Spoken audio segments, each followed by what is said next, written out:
Hi, my name is Pranav, And my name is Parsh. and we're both rising seniors in high school. So this summer we worked on creating an autonomous car using the Alexa interface. Yeah, but the first step was to create a normal Arduino car with 4 wheels. However, we did run into many problems, but we managed to figure out solutions for those problems. Yeah, so now we want to share our experience with you and provide a clear and concise guide to creating a 4-wheel Arduino car. Enjoy! For this project, we will need a basic chassis motor kit. We'll also need an Arduino Uno, a basic motor driver, some wires, as well as a 9-volt battery case. By the way, all of the things that we talked about are linked in the description down below. The first step is to mount the motors into the chassis. If you bought the kit, the instructions are pretty easy to follow.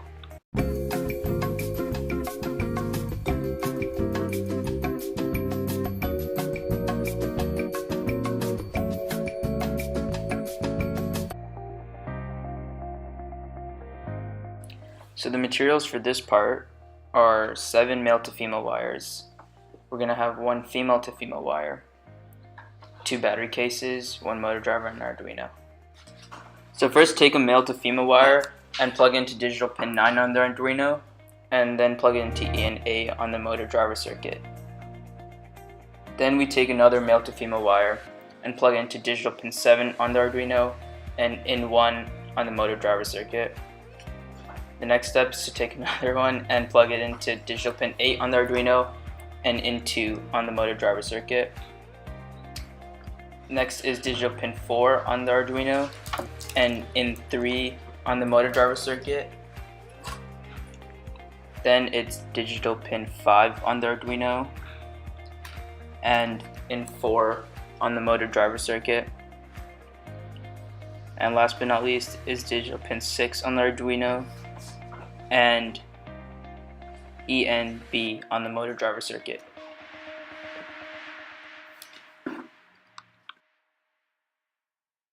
So now we take a male to female wire, plug into Arduino ground and the motor driver ground pin.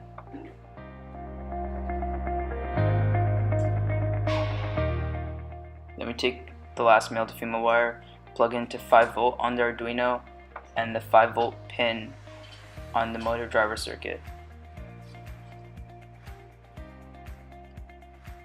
So now we take a female to female wire and attach it to the internal 5-volt supply enable jumper, which are the 2 pins on the motor driver circuit, outside from everything else.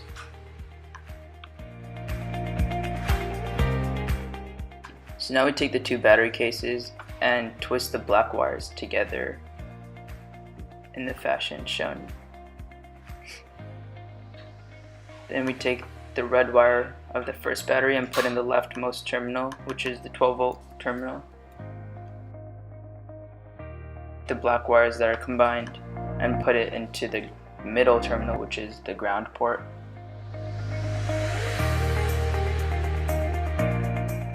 Last, we take the last red wire and put into the rightmost terminal, which is the 5-volt port.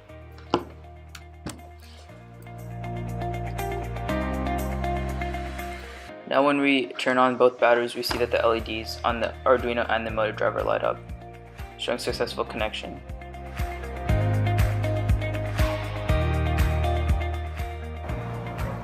So we take a certain wire like this, doesn't matter what ends it has, and we strip it to look like this, basically just cutting off the rubber part and showing the copper. And what we want to do is twist the ends together just to get a more easy wire to work with.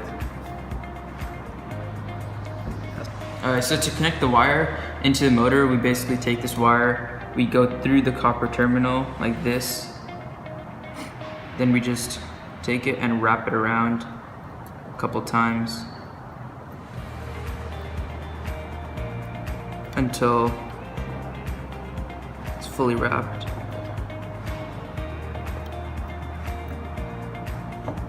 And you see that it's connected to the terminal. Okay, so now I'm going to show you how to wire our motors to the motor driver circuit. This may be a little complicated, but follow along. So we need to wire the motors in reverse and in parallel. So we're going to take the upper left wire and the bottom right wire, and we're going to twist them together in the fashion below. that is the yellow and the blue wire shown there. We need to do the same for the other side, so we're going to take the bottom left wire and the upper right wire, and we're going to twist them together in the same fashion shown.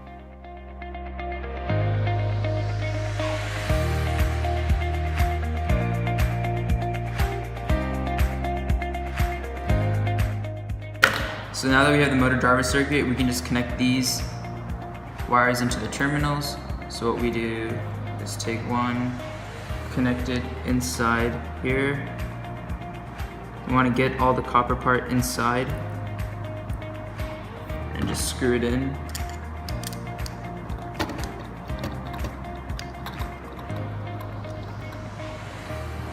And we take the other wires, put it inside, all the way inside, and screw it in.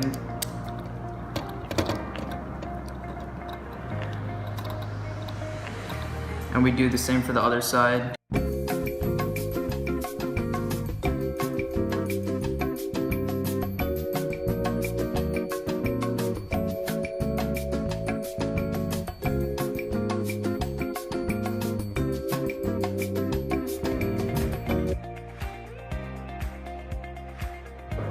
So, the next part of our build is to install the standoffs into our chassis. So the way I'm going to do it is, I'm going to take one of the standoffs and I'm going to apply it, put it into one of the holes in the corners of the chassis. So do that with every single hole. So the next part is to install the washers into the standoff. So the way I like to do it is, I like to hold the standoffs first and then hold the washer and then screw in the standoffs until it becomes tight, like so. Now repeat that for all the other washers.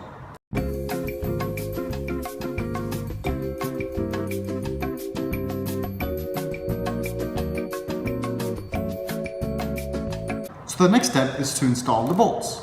So the way we do it is by putting the top part of the chassis onto the bottom part. Take one of the screws and slide it into the hole where the standoff is. What I like to do is put in all the screws first and then tighten them later.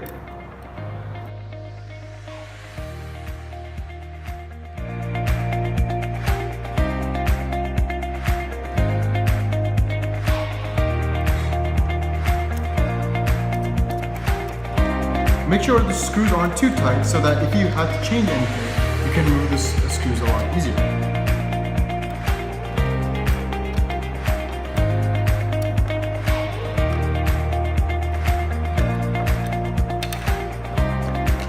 So the next part is to put on the wheels. This is a pretty simple task because all you have to do is place the wheel next to the motor driver and push the wheel in, like so. Same with the other side. And then same with the other two wheels as well.